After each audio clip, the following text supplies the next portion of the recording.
इतिहास के पन्ने पलट गए। देखिए, टीएमसी की सत्ता की दीवारें ढह गई और पार्टी सिर्फ 81 सीटों पर सिमट कर रह गई, जबकि बीजेपी 206 सीटों के प्रचंड बहुमत के साथ सत्ता के सिंहासन पर काबिज हो गई। प्रधानमंत्री नरेंद्र मोदी, गृह मंत्री अमित शाह की जोड़ी, इन दोनों ने बंगाल की माटी में वो करिश्मा कर दिखाया जिसकी गूंज पूरे देश में सुनाई दे रही है। जीत की सुनामी इतनी तेज रही कि खुद मुख्यमंत्री ममता बनर्जी को अपने गढ़ भवानीपुर में हार का कड़वा घूंट पीना पड़ा। देखिए, शुवेंदु अधिकारी ने नंदीग्राम के बाद भवानीपुर में भी बाजी मारकर खुद को बंगाल की राजनीति का नया स्टार साबित कर दिया। अब इस जीत को श्यामा प्रसाद मुखर्जी की वैचारिक विरासत से जोड़कर देखा जा रहा है। गंगोत्री से लेकर गंगा सागर तक बीजेपी की मौजूदगी अब सियासी हकीकत बन चुकी है। बंगाल फतह के साथ बीजेपी और एनडीए की सरकारें देश के कई राज्यों में सत्ता की धुरी बन चुकी है। और ये जो तस्वीर अब सामने आई है, ये नए भारत के लिए क्या कहती है, ये एक बड़ा सवाल है। लेकिन अब इस भूचाल के बाद में मौजूदा क्या तस्वीरें हैं, चलिए सबसे पहले तो हम ये जानेंगे। हमारे साथ कोलकाता से मेरे कुछ सहयोगी जुड़ गए हैं। यतेंद्र शर्मा, अमित पांडे, अरुण सिंह हमारे साथ जुड़ गए। बीजेपी हेडक्वार्टर दिल्ली से रवि सिंह हमारे साथ जुड़ चुके हैं। सबसे पहले मैं यतेंद्र आप ही का रुख करूंगी, क्योंकि जो तस्वीरें कल दोपहर से सामने आना शुरू हो चुकी थी, वो अब आज और भी ज्यादा खिलकर निखर कर सामने आएंगी।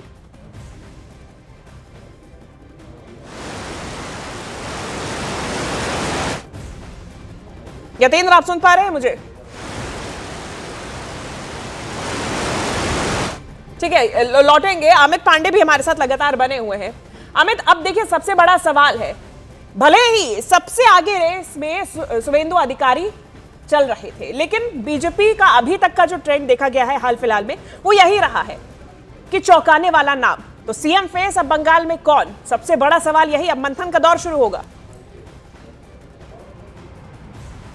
जी बिल्कुल, देखिए, अब जो बीजेपी की परिपाटी रही है, जो बीजेपी का जो ट्रेडिशन रहा है कि पहले विधायक दल की बैठक होती है, केंद्रीय पर्यवेक्षक भेजा जाता है और उसके बाद केंद्रीय पर्यवेक्षकों की मौजूदगी में विधायक दल का नेता चुना जाता है और उसके बाद सीएम फेस का ऐलान होता है। तो पश्चिम बंगाल चुनाव के बाद जो बीजेपी के पक्ष में नतीजे आए हैं, उसके बाद भी इसी ट्रेडिशन का जो है, इसी ट्रेडिशन को फॉलो किया जाएगा, यही परिपाटी लाई जाएगी और संभवतः कल या परसों विधायक दल की बैठक यहाँ पर बुलाई जाएगी जिसमें केंद्रीय पर्यवेक्षक होंगे। अब जहाँ तक दावेदारी की बात है, तो दावेदारी में कई चेहरे हैं। इसमें शुवेंदु अधिकारी हैं, इसके अलावा जो कई सरप्राइज चेहरे हैं जो वैचारिक रूप से, शुरुआती रूप से संघ की पृष्ठभूमि से जुड़े हुए हैं, वो भी हो सकते हैं। इसके अलावा सरप्राइज फेस भी हो सकता है, जैसा कि हमने पिछले कई राज्यों में देखा है। तो ये बात की बात है, लेकिन अभी फिलहाल शुवेंदु अधिकारी की भी दावेदारी बहुत ज़्यादा मजबूर है। और जैसा आप जिक्र कर रही थी कि उन्होंने लगातार 2 चुनाव में ममता बनर्जी को मात दी है, उनके पक्ष में ये चीज़ें सबसे ज़्यादा, सबसे वेटेज के लिए जा रही हैं। निश्चित तौर पे मैं लौटूंगी। अरुण हमारे साथ लगातार बने हुए हैं। देखिए अरुण, आज जो तस्वीर सामने आएगी विपक्ष की तरफ से, वो भी महत्वपूर्ण हो जाती है। आज प्रेस कॉन्फ्रेंस ममता बनर्जी करेंगी, दिन भर क्या रुख हो सकता है? देखो, पहली बात तो है कि भारतीय जनता पार्टी के 2 वैचारिक आइडियोलॉग थे, एक श्यामा प्रसाद मुखर्जी और पंडित दीनदयाल उपाध्याय। श्यामा प्रसाद मुखर्जी का जन्म इसी भवानीपुर में हुआ जहां से ममता बनर्जी चुनाव लड़ती है और जहां से शुवेंदु अधिकारी ने उनको हरा दिया। तो भारतीय जनता पार्टी के उदय से लेकर अब तक उनके आइडियोलॉग के जन्म स्थान पर पश्चिम बंगाल में बहुत मुश्किल लग रहा था भारतीय जनता पार्टी के लिए, लेकिन जो करिश्मा किया भारतीय जनता पार्टी ने कि भवानीपुर में ममता बनर्जी को हरा दिया, उसके बाद निश्चित रूप से जो कार्यकर्ता हैं, जो नेता हैं, उनका मनोबल 7वें आसमान पर है। और पश्चिम बंगाल जैसे प्रदेश में जहां लगता था कि तृणमूल कांग्रेस की सत्ता को उखाड़ना बहुत मुश्किल है, वहां भारतीय जनता पार्टी ने अपनी कुशल रणनीति से उस काम को अंजाम दिया है। तो निश्चित रूप से ये एक बड़ा गर्व का पल उनके लिए हो सकता है। लेकिन ममता बनर्जी का जहां तक सवाल है, देखिए, यही वो गली है काली घाट की और इसके अंदर से ही जाके आप ममता बनर्जी के आवास तक पहुंच सकते हैं। यहाँ पर तो कल दोपहर बाद से ही सन्नाटा छा गया था और आज भी लगभग वही हाल है। हालांकि पार्टी के झंडे, बैनर, पोस्टर अभी लगे हुए हैं क्योंकि ये ममता बनर्जी के घर जाने वाली गली है। लेकिन दूसरी तरफ आप देखेंगे तो पार्टी के कार्यकर्ता नजर कहीं नहीं आ रहे हैं। कल दोपहर बाद से ही कार्यकर्ता नजर नहीं आ रहे थे। अब जो दिख पा रहा है वो ये कि पार्टी के अंदर जो गाड़ियां हैं उनके ऊपर या तो बीजेपी के झंडे हैं या तो भगवे झंडे लगे हुए हैं। और कल पूरी रात यहाँ पर जश्न चला। जो भारतीय जनता पार्टी के कार्यकर्ता हैं वो सड़कों पर, दुकानों के सामने, मैंने जो देखा कहीं डीजे लगा करके अबीर गुलाल खेल रहे हैं, कहीं जय श्री राम के नारे लगा रहे हैं, पोस्टर, झंडे और भगवा ध्वज से पूरा कोलकाता एक तरह से पट गया है। तो विपक्ष के लिए बहुत ज्यादा अब यहाँ पर कुछ बचा नहीं है फिलहाल के लिए। जो प्रचंड बहुमत है वही चलेगा कुछ महीनों तक, उसके बाद भले विपक्ष अपनी जगह बनाए। जहां तक ममता बनर्जी का सवाल है, 4 बजे वो एक प्रेस कॉन्फ्रेंस करने वाली हैं, अभिषेक बनर्जी भी होंगे। और जो मुझे लगता है, जो कल उन्होंने भवानीपुर में कहा था कि रिगिंग हुई है, बहुमत जो उनको मिलने वाला था उसको जबरदस्ती चुराया गया, यही आरोप वो लगाएंगी जो कल लगा रही थी। और मारपीट के भी गंभीर आरोप लगाए गए थे। अरुण, अब देखना होगा कि आज क्या कुछ कहना होता है। दूसरी तरफ यतेंद्र हमारे साथ लगातार बने हुए हैं। यतेंद्र, सुकांत मजूमदार भी एक बहुत महत्वपूर्ण नाम है। अमित से भी अभी जिक्र कर रहे थे और डिस्कशन चल रहा था कि कई नाम सामने आ सकते हैं, महत्वपूर्ण नाम अभी भी रेस में आगे है। सिर्फ ऐसा नहीं है कि शुवेंदु अधिकारी है इकलौता नाम। देखिए, अगर नामों की बात करेंगे तो पश्चिम बंगाल में ऐसे कई नाम हैं जो छुपे रुस्तम साबित हो सकते हैं और बीजेपी आलाकमान उन सभी नामों पर उनकी योग्यता के आधार पर और बंगाल के हित में जो भी अच्छा नाम हो सकता है उस पर चर्चा कर रहा है। हालांकि ये भी ठीक है कि शुवेंदु अधिकारी एक स्वाभाविक नाम है और सबसे आगे रेस में शुवेंदु अधिकारी का ही नाम है, क्योंकि 2-2 बार वो ममता बनर्जी को हरा चुके हैं और ममता बनर्जी की उनके गढ़ में हराना भी इसको नज़रअंदाज नहीं किया जा सकता। और हालांकि शुवेंदु पहले भवानीपुर से नहीं लड़ना चाहते थे, लेकिन बीजेपी नेतृत्व ने कहा कि ममता को उसके गढ़ में ही गिरना है और शुवेंदु से अच्छा कोई नाम नहीं हो सकता। तो इस कारण से शुवेंदु को भवानीपुर से लड़ने के लिए तैयार किया गया और बीजेपी नेतृत्व के निर्देश पर वो भवानीपुर से लड़े और लड़कर भी और उन्होंने कल जीतकर भी दिखा दिया कि ममता को उनके गढ़ में ही हराया जा सकता है। और शुवेंदु अधिकारी एक ऐसा चेहरा है जिस पर बीजेपी आलाकमान ने भरोसा किया। तो कल भी जब जीत का जश्न आपने देखा होगा, प्रधानमंत्री नरेंद्र मोदी का संबोधन के बाद बीजेपी नेतृत्व कल अलग से बैठा, काफी देर मीटिंग चली और उन सब में इन सबको लेकर मंथन किया गया और सूत्र यही दावा कर रहे हैं कि पहली पसंद के तौर पर शुवेंदु अधिकारी हैं। हालांकि अभी एक महत्वपूर्ण बैठक और होगी जिसमें प्रधानमंत्री नरेंद्र मोदी, गृह मंत्री अमित शाह, बीजेपी अध्यक्ष जेपी नड्डा, संगठन मंत्री बीएल संतोष रहेंगे और उसमें संघ की भी राय ली जाएगी और उसके बाद ही कोई आधिकारिक तौर पर अंतिम तौर पर फैसला किया जाएगा। ठीक है, मैं लौटूंगी। हमारे साथ रवि सिंह लगातार बने हुए हैं, दिल्ली में मौजूद हैं बीजेपी हेडक्वार्टर में। रवि, अंग बंग कलिंग सब जगह कमल खिल चुका है। आज बीजेपी हेडक्वार्टर से क्या तस्वीरें सामने आएंगी? कल तो झालमुरी बट रही थी। देखिए, पूरे दिन मैं बीजेपी हेडक्वार्टर में था और प्रधानमंत्री करीब यहाँ पर 9:30 पौने 10 बजे यहाँ पर निकले, लेकिन हलचल यहाँ पर देखने को मिली और सबसे ज़्यादा जो चर्चा रहा वो पश्चिम बंगाल में चुनावी परिणाम को लेकर।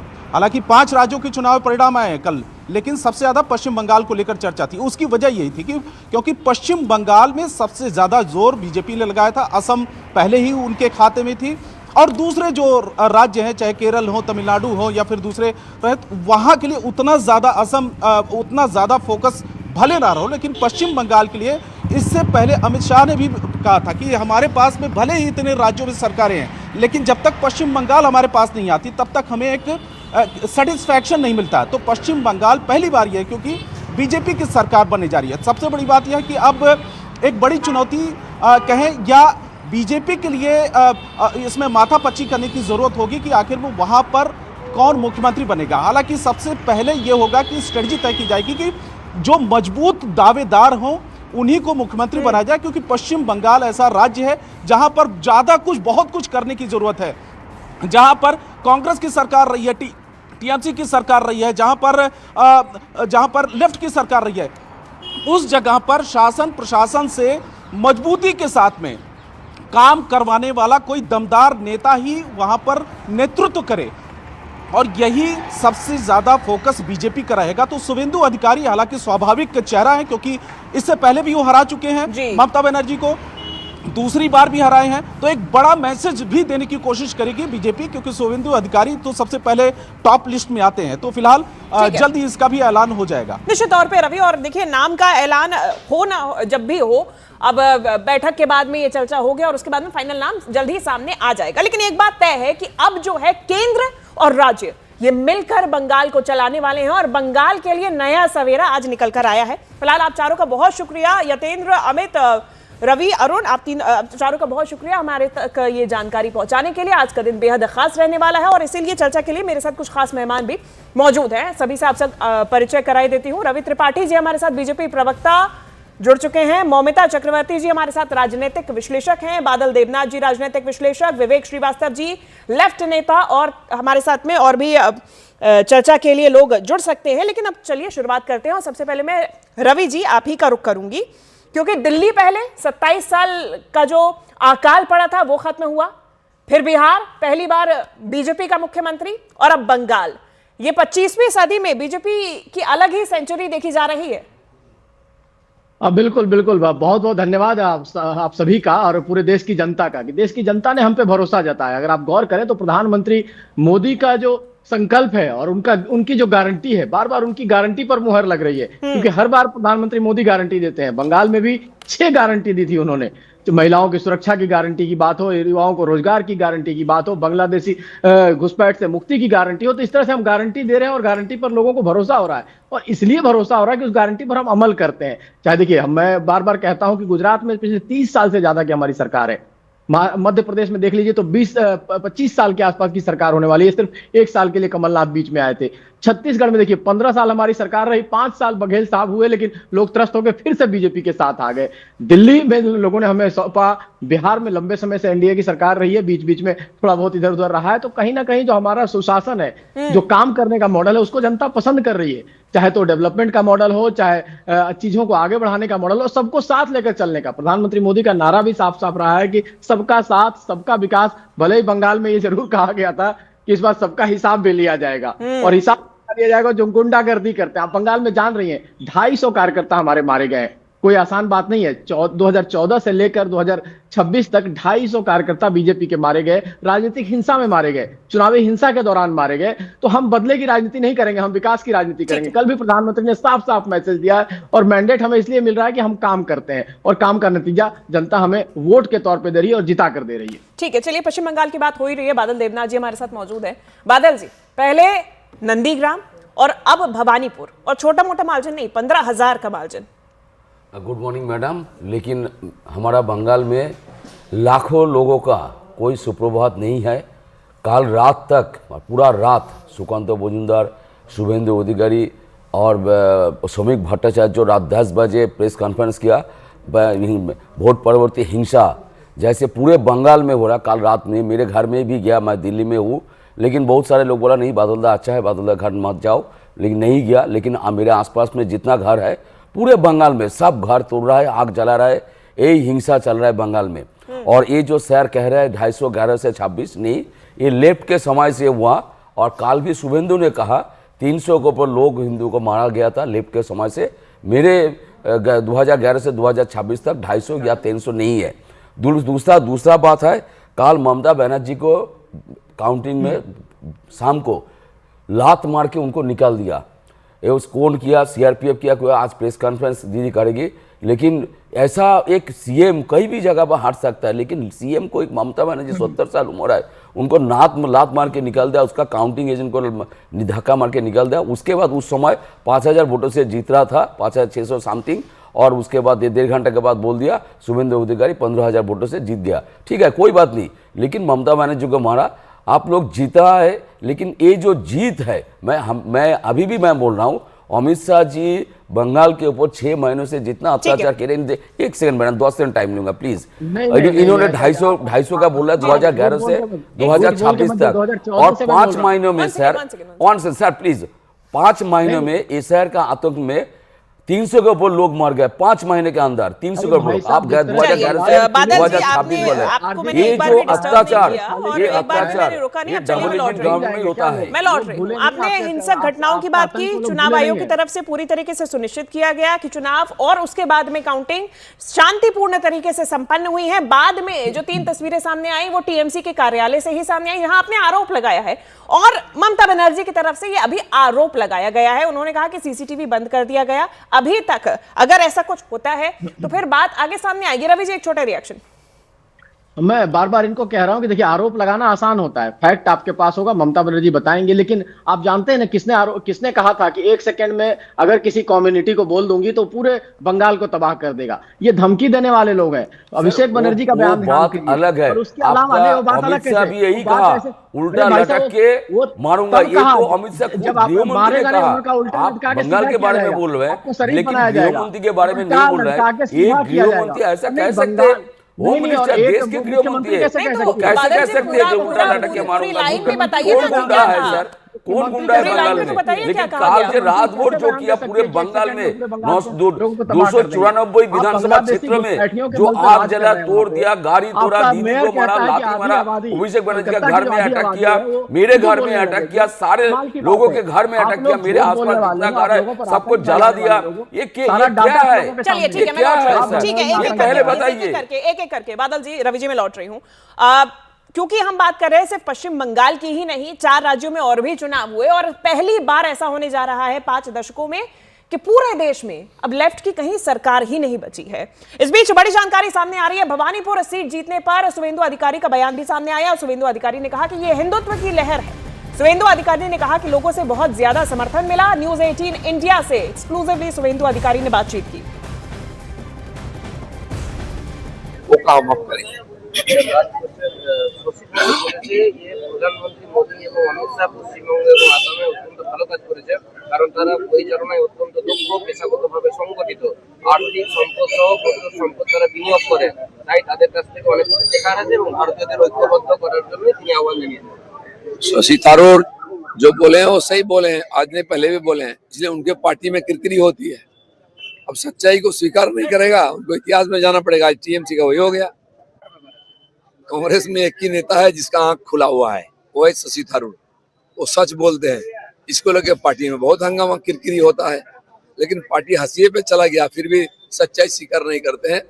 शशि थरूर केरल में परिवर्तन चाह रहे थे, हम भी चाह रहे थे, परिवर्तन हुआ है, तो कम से कम कांग्रेस को उनसे सीखना चाहिए।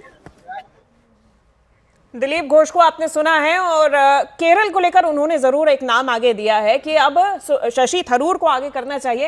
हालांकि अब ये देखिए, चुनावी मंथन का दौर तो देखा जाएगा, शशि थरूर का नाम कितना आगे होता है ये अभी भी क्वेश्चनेबल है। लेफ्ट की बात हो रही थी और हमारे साथ में विवेक जी लगातार बने हुए हैं। Vivek ji, left has left the chat. हाँ ठीक है, सरकार हमारी नहीं है, लेकिन जब तक इस पृथ्वी पे, मैं बार बार यही बोलता हूं कि 2 मूवमेंट्स हैं, राइट और लेफ्ट। जब तक religious animosity, clash of civilisations रहेगा, राइट विंग की मूवमेंट रहेगी, चाहे हिंदू राइट विंग हो या मुस्लिम राइट विंग हो। और जब तक इकोनॉमिक डिस्पैरिटी है समाज के अंदर, एक अमीर है, एक गरीब है, एक वर्कर है, एक एम्प्लॉयर है, एक एम्प्लॉय, तो लेफ्ट रहेगा। कभी अप कभी down, that is a different issue. और जहां तक केरल का सवाल है, हर 5 साल में वहां सत्ता बदलती थी। इस बार कंटिन्यूएशन में हम 10 साल थे and we did not do well, we'll again bounce back.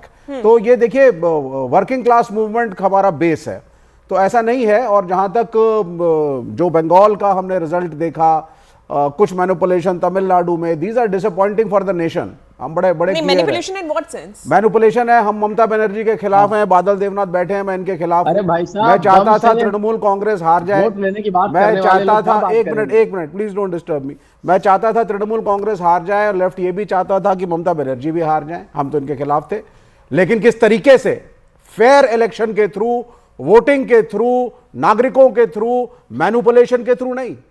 ये सिलेक्शन तो के जिन अंदर 81 सीटों पर ममता बनर्जी जीत गई, उनका क्या फिर विवेक जी? नहीं, आप वोट काट देते हैं, आप एसआईआर करते हैं, आपके पुलिस अफसर अजय पाल शर्मा जैसे धमकाते हैं। It is a manipulation. सीधे और स्पष्ट तौर पे विवेक जी, आंकड़े भी अब सामने आ चुके बिल्कुल नहीं मैडम। हैं। जहां 25,000, नहीं बात सुनिए, 25,000 से ज्यादा जहां वोट कटे हैं, वहीं पर टीएमसी लीड लेते हुए सबसे ज्यादा सीटों के साथ आई है। 51 सीटें वहां पे, जहां 5,000 से नीचे वोट कटे हैं, वहां पे एक भी सीट ममता बनर्जी की नहीं आई, टीएमसी की नहीं आई। तो फिर कैसे ऐसा यार, यदि आपके वोट कटते तो आप वहां पर 25,000 वोट कटने के बावजूद कैसे लीड ले आते, कैसे 51 सीट जीत जाते? मैं चलिए लौटूंगी, हमारे साथ मौमिता जी भी लगातार बनी हुई है। मौमिता जी, ये जो पूरा मुद्दा निकल कर आया, अब सवाल यही है कि ये हार की सबसे बड़ी वजह क्या? अभी हम शुवेंदु अधिकारी की बाइट सुन रहे थे, उन्होंने कहा कि हिंदुत्व की जीत हुई है, लेकिन क्या सिर्फ हिंदुत्व एक मुद्दा पश्चिम बंगाल में जीत का? हिंदुत्व तो बहुत बड़े मुद्दा है, ये तो मैं एकदम शुरू से कहती आ रही हूँ।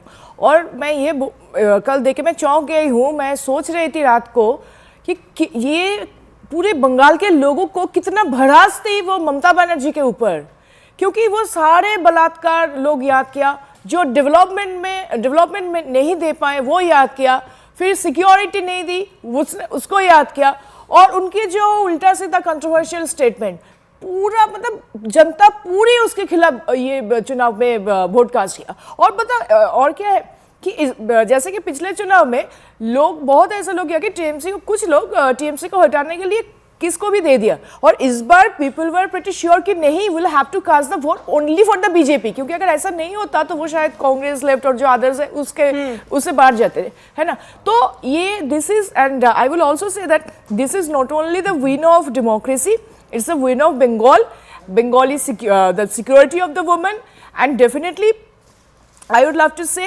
this time people believed in Bharatiya Janata Party, and I'm sure that when they come in power वो कुछ तो करके दिखाएंगे, क्योंकि क्या है कि अभी भारतीय जनता पार्टी को एकदम ग्राउंड जीरो से शुरू करना होगा। पहले 15 साल टीएमसी के सरकार, उससे पहले और भी 34 इयर्स सीपीएम लेफ्ट फ्रंट सरकार, तो बंगाल को पूरे खतरे में डाल के रख दिया ये दोनों सरकार ने। तो इसीलिए भारतीय देश अभी आजाद हुआ है ना, कल देश आजाद हुआ है। आप पहले ना आप ये रेड डायरी रखिए, ये मेरी तरफ से आपके लिए, क्योंकि कहीं तो सीटें तो नहीं मिली, तो अब यही रख लीजिए, ठीक है? वो रेड डायरी नहीं, अब रख लीजिए, ठीक है, आपने दिया आपके सेटिस्फेक्शन के लिए।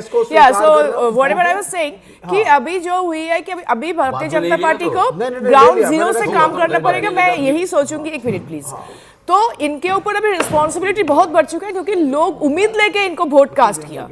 बंगाल की हर जनता के पास बहुत उम्मीद है कि अभी भारतीय जनता पार्टी हमको दिखाएंगे कि क्या कर सकते हैं। 2014 के पहले मौमिता कुछ नहीं हुआ, और कल के पहले बंगाल जीरो था। मैं ये नहीं बोल रही हूँ, नहीं, मैं बिल्कुल नहीं बोला। 2011 में जब ममता बनर्जी जीती, जिन मुद्दों पर जीती, उन्हीं मुद्दों पर अब की बार हारी भी हैं विवेक जी, अगर आप मंथन करेंगे तो। तहसीन पूनावाला हमारे साथ जुड़ गए हैं, राजनीतिक विश्लेषक है। तहसीन जी, वोट शेयर की बात करते हैं। बीजेपी का करीबन वोट शेयर जो इंक्रीज हुआ है वो 7.50% और टीएमसी ने उतना ही अपना गवाया है वोट शेयर। यानी कि अब बस जनता तलाश रही थी, मौमिता जी ने जैसा कहा कि जनता तलाश रही थी एक ऐसे विकल्प की जो उनको एक तरीके से, विवेक जी कह रहे हैं आजादी अब की मिली है, बंगाल शायद आजादी चाह रहा था। किससे? क्या ममता बनर्जी मैम भारतीय नहीं है? मैं बिल्कुल टीएमसी से इत्तेफाक नहीं रखता हूं, मेरे के खिलाफ है। लेकिन क्या ममता बनर्जी मैम भारतीय नहीं है? और भारतीय नहीं, देशद्रोही तो अटल जी ने समर्थन क्यों लिया? क्यों मोदी जी के लिए उन्होंने कैंपेनिंग की? आज भी अगर लोकसभा में इनको 2/3 बहुमत चाहिए, यही आदरणीय मोदी जी, यही ममता जी से कहेंगे मेरी दीदी हम साथ में रहेंगे। ये हम साथ है, हम आपके है कौन वाला भाजपा करती है सिर्फ अपना चुनाव जीतने के लिए। ये लोकतंत्र की आजादी नहीं है, यानी कि आप कह रहे हैं कि अगर 2/3 और विपक्ष को साथ में लेने की अगर बात होती है तो वो लोकतंत्र नहीं, विपक्ष को साथ लेना, विपक्ष को साथ नहीं लेना, क्या ये लोकतंत्र था कि 30 लाख लोगों को महरूम रखा गया अपने वोट डालने से?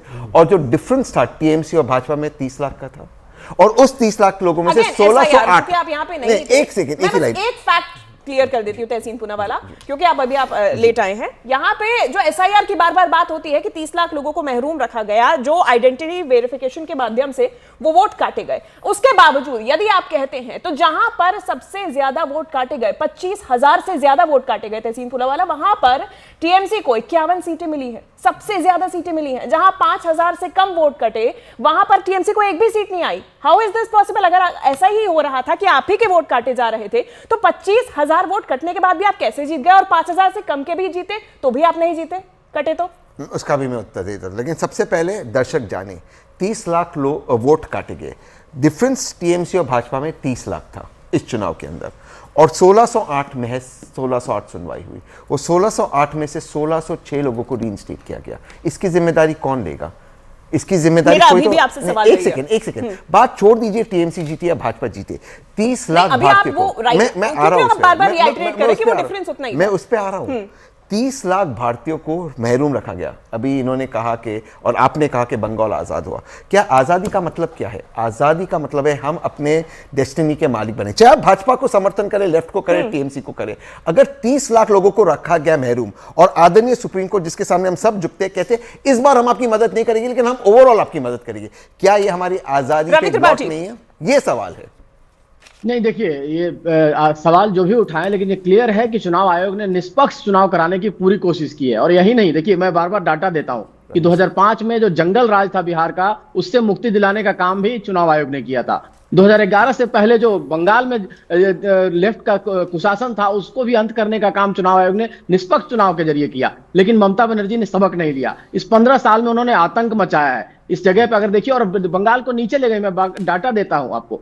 डाटा कहता है कि 1960 के आसपास 10% के आसपास जीडीपी होती थी बंगाल की, आज 5.5 है। बंगाल में 6,500 इंडस्ट्री बाहर भाग गई हैं, 21,000 यूनिट इंडस्ट्रियल यूनिट बंद हो गई हैं, 8,000 से ज्यादा स्कूल बंद हो गए हैं। ये डाटा कह रहा है, मैं नहीं कह रहा हूं। लगातार किलिंग्स हो रही है, लगातार किलिंग्स हो रही है। और एसआईआर की आप बात करें तो एसआईआर बिल्कुल परफेक्ट है, कहीं कोई गड़बड़ी नहीं है एसआईआर में। आप आरोप लगाते रहिए, खिसियानी बिल्ली खंबा नोचे। केरल में भी एसआईआर हुआ है, तमिलनाडु में भी एसआईआर हुआ है। जहां हम नहीं जीते हैं वहां आप जीते हैं। कांग्रेस भी कई जगह जीती है, दूसरी पार्टियां भी जीती है। तो एसआईआर का रोना कब तक आप रोते रहेंगे? एसआईआर एक प्रक्रिया है और पहली बार नहीं हो रही है। आजादी से लेकर अब तक लगभग 11